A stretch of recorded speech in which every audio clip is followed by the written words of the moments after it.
মাত্র 2 কাপ দুধ দিয়ে তৈরি দোকানের মতন ক্রিমি কাস্টার্ড আইসক্রিম।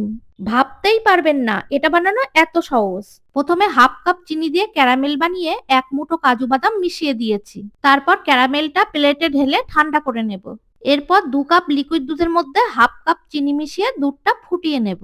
তারপর ঠান্ডা দুধের মধ্যে 3 চামচ কাস্টার্ড পাউডার মিশিয়ে দুধের মধ্যে ঢেলে দেব।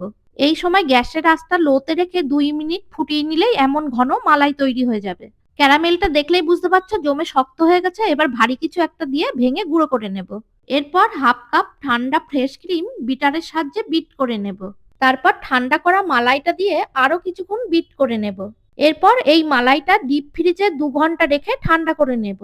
তারপর ঠান্ডা করা মালাইটা মিক্সিতে দিয়ে ব্লেন্ড করে নিয়েছি। তোমরা ইলেকট্রিক বিটার ছাড়া মিক্সিং জারে 2 বার ব্লেন্ড করে নিতে পারো। তারপর 2 ফোঁটা ভ্যানিলা এসেন্স আর ক্যারামেল গুঁড়োটা মিশিয়ে টিফিন কৌটায় ঢেলে ডিপ ফ্রিজে 8-9 ঘন্টা রেখে দিয়েছিলাম। এরপর আইসক্রিমটা চামচের সাহায্যে কিংবা চাকুতে কেটে পরিবেশন করুন। এটা খেতে দোকানের থেকেও টেস্টি হয়েছিল।